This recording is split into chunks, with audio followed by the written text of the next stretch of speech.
Hello friends, welcome back to our channel. இன்றைக்கி நம்ம சேனலில் பாசி பருப்பு பணியாரம் எப்படி பண்ணுறதுன்னு பார்க்க போகிறோம். இது ரொம்ப ஈஸியாக 30 மினிட்ஸ்லேயே ரெடி பண்ணிடலாம். அதோட ஒரு வாரம் 10 நாள் ஸ்டோர் பண்ணி வச்சும் சாப்பிட்டுக்கலாம். சாஃப்டாகவும் இருக்கும், ரொம்ப டேஸ்ட்டும் நல்லாயிருக்கும். வாங்க இது எப்படி பண்ணுறதுன்னு பார்க்கலாம். நான் காப்படி பாசி பருப்பு எடுத்திருக்கேன். அதை ஒரு பவுலில் போட்டு நல்லா கழுவிட்டு 2-3 டைம் நல்லா கழனி பிடிச்சி கழுவிட்டு ஊற வச்சுக்கலாம். ஒரு 20 மினிட்ஸ் நல்லா ஊறட்டும்.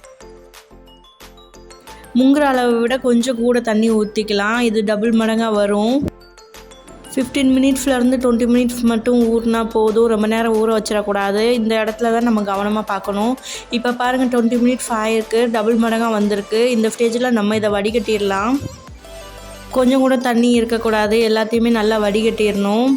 வீடியோ ஸ்கிப் பண்ணாமல் பார்த்து நான் சொன்ன ப்ரொசீஜர் எல்லாத்தையும் ஃபாலோ பண்ணுங்கள். அப்போ தான் பாசி பருப்பு பணியாரம் நல்லா வரும். இந்த மாதிரி சின்ன சின்ன விஷயங்களை கவனமாக ஃபாலோ பண்ணால் தான் பாசி பருப்பு பணியாரம் சூப்பராக வரும். ஈஸியாகவும் பண்ணிடலாம்.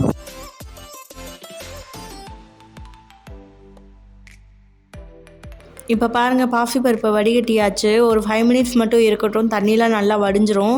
வடிஞ்சதுக்கப்புறமா நம்ம உடனே எடுத்து மிக்ஸி ஜாரில் சேர்த்து அரைச்சிக்கலாம். நான் கம்மியாக சேர்த்துருக்கறனால மிக்ஸி ஜாரில் சேர்த்து அரைச்சிக்கிறேன். நீங்கள் நிறையா எடுத்துருந்தீங்கன்னா பாசி பருப்போட அளவு நீங்கள் கிரைண்டர்லேயே சேர்த்து அரைச்சிக்கலாம். பாதி பாதியாக சேர்த்து பாசி பருப்பை 2 டைமாக நான் அரைச்சிக்கிறேன்.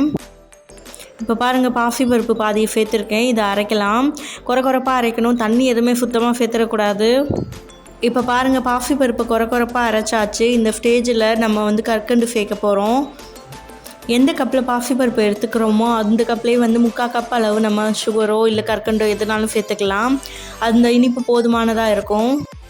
இப்போ பாருங்கள், நான் பாசி பருப்பு அளந்த கப்லேயே கற்கண்டியும் 3/4 கப் எடுத்திருக்கேன். 2 போர்ஷனாக பாசி பருப்பை பிரித்த மாதிரி கற்கண்டியும் 2 போர்ஷனாக பிரித்து நம்ம சேர்த்துக்கலாம். சேர்த்து அரைச்சி எடுத்துகிட்டு வந்துக்கலாம்.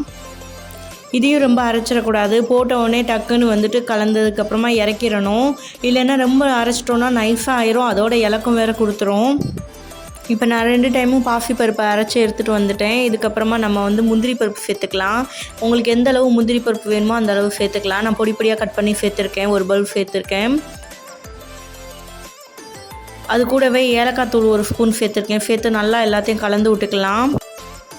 மாவோட டெக்ஸ்சர் பார்த்திங்கன்னா நல்லா இட்லி மாவு பதத்துக்கு இருக்கணும். நல்லா கெட்டியாக இருக்கணும். அப்போ தான் நல்லாயிருக்கும். இல்லைன்னா எண்ணெயை ரொம்ப குடிச்சிரும். எண்ணெயை ரொம்ப குடிச்சிச்சின்னா பணியாரம் ஃபுல்லாக ஆயிலியாக இருக்கும். அதனால இந்த மாதிரி திக்காக ஆட்டி எடுத்துக்கலாம். இந்த பக்கம் எண்ணெயை காய வச்சுருக்கேன். எண்ணெய் நல்லா காயட்டும். காஞ்சக்கப்புறமா மாவை குட்டி குட்டியாக எண்ணெயில் சேர்த்துக்கலாம். சிம்மில் வச்சு தான் பணியாரத்தை ஃபுட்டு எடுக்கணும். அப்போ தான் உள்ளுக்குள்ளேயே நல்லா வேகும். தூண்டி விட்டோம்னா உள்ளுக்குள்ளே வேகாது, மாவாட்டமே இருக்கும். வெளியில் மட்டும் நல்லா ப்ரௌன் கலராக ஆயிரும். அதனால் சிம்மில் வச்சு நம்ம ஃபுட்டு எடுத்துக்கலாம். இப்போ பாருங்கள், எண்ணெயில் டைரெக்டாக குட்டி குட்டியாக மாவு சேர்த்தாச்சு.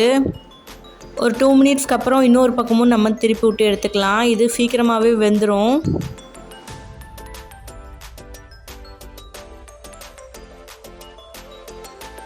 இன்னொரு பக்கம் திருப்பி விட்டாச்சு. நல்லா ப்ரௌன் ஆகட்டும். அதுக்கப்புறமா பார்க்கலாம்.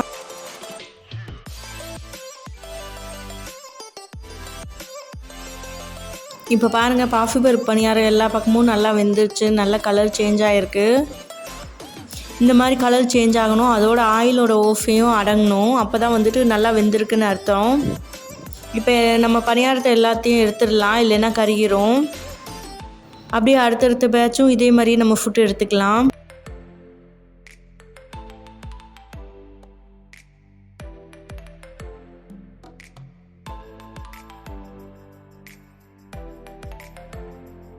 இப்போ பாருங்கள், பாசி பருப்பு பணியாரம் சூப்பராக ரெடி ஆயிடுச்சு. எல்லா மாவையும் ஃபுட்டு எடுத்தாச்சு.